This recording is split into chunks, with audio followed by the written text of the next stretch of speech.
बिस्मिल्लाहिर्रहमानिर्रहीम। अस्सलाम वालेकुम नाजरीन, सीसीएन न्यूज इस्लामाबाद से मैं हूं आपका होस्ट मंसूर जफर। चलते हैं आज की खबरों की जानिब।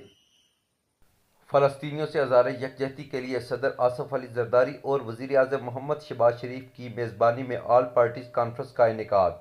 यहाँ आपको बताते जाएं कि फ़लस्तीनियों से इज़हार यकजहती के लिए सदर आसफ अली ज़रदारी और वज़ीर आज़म मोहम्मद शहबाज शरीफ की मेज़बानी में ऑल पार्टीज़ कॉन्फ्रेंस का इनेकाद किया गया। इस्लामाबाद सीडीए का बड़ा action, Khyber Pakhtunkhwa house seal करने का अमल शुरू हो चुका है। खैबर पख्तूनख्वा हाउस के मुतअद्दिद ब्लॉक सील कर दिए गए। सीडीए ज़राए के मुताबिक बिल्डिंग रूल्स की खिलाफ वर्जी पर केपी हाउस सील किया जा रहा है। Special magistrate Sardar Mohammad Asif KP house seal कर रहे हैं। असिस्टेंट कमिश्नर अब्दुल्ला भी सीडीए टीम के हमरा हैं। यहाँ आपको बताते जाएं कि 3 दिन की होने वाली शंघाई कॉन्फ्रेंस के दौरान जुड़वां शहरों इस्लामाबाद और रावलपिंडी में 3 दिन की तातीलात की मंजूरी दे दी गई। इस्लामाबाद और रावलपिंडी में 14, 15 और 16 अक्टूबर को आम तातील होगी। नोटिफिकेशन जारी कर दिया गया। Rawalpindi chief traffic officer बिनिश Fatima का गर्ल्स गाइड हाउस रावलपिंडी का दौरा। गर्ल्स गाइड हाउस रावलपिंडी में वुमेन ऑन व्हील्स प्रोग्राम का आगाज कर दिया गया। तर्जुमान सिटी ट्रैफिक पुलिस रावलपिंडी के मुताबिक सीटीओ बिनिश फातिमा ने कहा है कि वुमेन ऑन व्हील्स प्रोग्राम के तहत 25 गर्ल्स गाइड मुस्तफीद होंगी। गर्ल्स गाइड के लिए ये प्रोग्राम इनके अपने इदारे में ही ट्रैफिक पुलिस की जानिब से शुरू किया जा रहा है। सीटीओ रावलपिंडी ने फीता काटकर वुमेन ऑन व्हील्स प्रोग्राम का बाकायदा इफ्तिताह किया। रावलपिंडी सीपीओ खालिद हमदानी की हिदायत के मुताबिक पब्लिक सर्विस गाड़ियों की फिटनेस, रूट परमिट और लाइसेंस चेकिंग का सिलसिला जारी है। 42 रोज के दौरान 854 अनफिट गाड़ियां बंद कर दी गईं। 6847 पब्लिक सर्विस गाड़ियों के चालान किए गए। कानून की खिलाफ वर्जी पर 74,55,000 रुपये के जुर्माने किए गए। बगैर लाइसेंस गाड़ी चलाने वाले 608 ड्राइवरों के खिलाफ कानूनी कार्रवाई की गई। सीपीओ गफलत के मुर्तकब 27 ड्राइवरों के लाइसेंस मनसूख किए गए। पब्लिक सर्विस गाड़ियों के ड्राइवरों मालकान के खिलाफ 45 मुकदमात भी दर्ज कर लिए गए। इस्लामाबाद सियासी जमात का एहतजाज पुलिस अफसर की जान ले गया। शरपसंद अनासर पुलिस कांस्टेबल अब्दुल हमीद शाह को अगवा के बाद तशद्दुद करते रहे। अब्दुल हमीद शाह अस्पताल में जख्मों की ताब न लाते हुए शहीद हो गए। शहीद अब्दुल हमीद ने इस्लामाबाद पुलिस में 1988 में भर्ती हुए। शहीद अब्दुल हमीद ने 3 माह बाद पुलिस से सर्विस मुकम्मल करके रिटायर होना था। इनकी नमाज जनाजा डी चौक में अदा कर दी गई। इस्लामाबाद पुलिस का सिक्योरिटी के हवाले से सिटी जोन में flag march SSP operation Mohammad Arsalan Shahzeb की क़यादत में किया गया। फ्लैग मार्च में सीनियर अफसरान समेत ट्रैफिक पुलिस, डॉल्फिन स्क्वाड और दीगर कानून नाफिज करने वाले इदारों ने शिरकत की। फ्लैग मार्च जिना एवेन्यू से शुरू होकर शहर के मुख्तलिफ रास्तों से होता हुआ वापस जिना एवेन्यू में इख्तिताम पजीर हुआ। एसएसपी ऑपरेशन मोहम्मद अरसलान शाहजेब का कहना था कि किसी को कानून हाथ में लेने की इजाज़त नहीं दी जाएगी। खिलाफ वर्जी पर कानून हरकत में आएगा। यहाँ आपको बताते जाएं कि inspector general of police Islamabad Syed Ali Nasir Rizvi ने डीआईजी इस्लामाबाद सैयद अली रजा और दीगर सीनियर पुलिस अफसरान के हमरा रेस्क्यू 15 पर अहम प्रेस कॉन्फ्रेंस की। जा रहे हैं।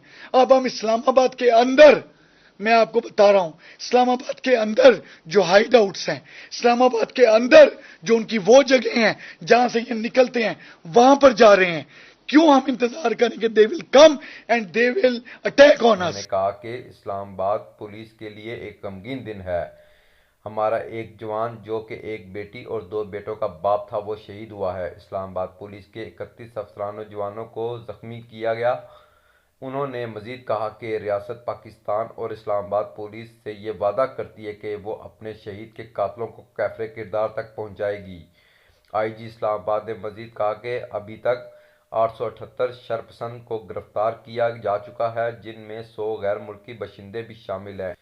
इन शरपसंदों के खिलाफ 8 थानों में दहशतगर्दी, कत्ल, इक़दाम कत्ल, कार्य सरकार में मुज़ाहमत, सरकारी अमलाक को नुकसान पहुँचाने, दफ़ा 144 की खिलाफ वर्जी और दीगर दफ़ात के तहत 10 मुकदमात दर्ज हो चुके हैं। इन शरपसंदों की तरफ से अपने कायदीन के उकसाने पर रेड जोन 26 नंबर चुंगी पर क्रेन और मोटरसाइकिल को आग लगाने, सेफ सिटी के कैमरे तोड़ने, हमारे जवान को शहीद करने, चाइना चौक, कसवाल रोड, कटी पहाड़ी, ईरान एवेन्यू اور جہاں جہاں بھی اس طرح کی تخریبی اور منفی کارروائیاں عمل میں لائی گئیں ان کے خلاف FIR درج کی گئی ہیں۔ PTI کے احتجاج میں خیبر پختونخوا کی سرکاری مشینری کے استعمال پر وفاق کا ایکشن۔ وزارت داخلہ نے KP کے سرکاری وسائل کے استعمال پر کمیٹی تشکیل دے دی۔ PTI کے مارچ میں گاڑیوں کے استعمال کی انکوائری کرے گی۔ کمیٹی دھرنے میں شامل ہونے والے KPK کے سرکاری ملازمین کی انکوائری کرے گی۔ کمیٹی کا کام ملازمین کی شناخت اور ذمہ داری کا تعین کرنا ہے۔ کمیٹی اپنی رپورٹ 7 دنوں میں پیش کرے گی۔ نوٹیفکیشن جاری کر دیا گیا۔ یہاں آپ کو بتاتے جائیں کہ جب نکلا 1 روپیہ جیب میں نہیں تھا، 12 ضلع گزر کر یہاں پہنچا۔ علی امین گنڈا پور نے خیبر پختونخوا ہاؤس سے غائب ہونے کی روداد سنا دی۔ دوران اجلاس انہوں نے کیا کہا، سنیے۔ کون سی بات تھا؟ میں الفیار کہہ رہا ہوں کہ جب میں نکلا ہوں میری جیب میں 1 روپیہ بھی نہیں تھا۔ لا الہ الا اللہ محمد رسول اللہ، 1 روپیہ نہیں تھا میری جیب میں۔ میرے ہم سفر کون تھے؟ پہلے میں اکیلا، آگے ایک بار 2 لوگ، ایک بندہ، میکسیمم 3 بندے۔ کلمہ اٹھایا میں نے، میکسیمم 3 بندے میرے ہم سفر تھے۔ پورے 12 ضلع گزار کے بھی پہنچا ہوں۔ جیسے پہنچا ہوں پتہ چلا آپ لوگ علاج کر رہے ہیں، آپ خدمت میں حاضر ہوا ہوں، آپ کا شکریہ ادا کر رہے ہیں۔ ان 12 ضلعوں میں جو میں گزرا ہوں، اینٹی نارکوٹکس فورس کی سمندر کے راستے منشیات سمگلنگ کی کوشش ناکام۔ مکران کوسٹل لائن کے قریب خفیہ اطلاع پر کامیاب کارروائی کرتے ہوئے منشیات کی بڑی کھیپ قبضے میں لے لی گئی۔ اینٹی نارکوٹکس فورس نے گھنٹوں خفیہ نگرانی کے بعد خلیج عمان جانے والی اسپیڈ بوٹ کا پیچھا کیا۔ جیوانی کے قریب گہرے سمندر میں کامیاب آپریشن کے ذریعے بڑی مقدار میں آئس برآمد۔ مجموعی طور پر 60 کلو آئس برآمد شدہ آئس مختلف پیکٹوں اور ڈبوں میں مہارت سے چھپائی گئی تھی۔ گہرے سمندر کا فائدہ اٹھاتے ہوئے ملزمان فرار ہو گئے، جبکہ ملزمان کی تلاش کے لیے آپریشن جاری ہے۔ ترجمان ANF کے مطابق ملزمان کے خلاف انسداد منشیات ایکٹ کے تحت مقدمہ درج کر کے مزید تحقیقات کا آغاز کر دیا گیا ہے۔ دیکھتے رہیں CCN نیوز اسلام آباد۔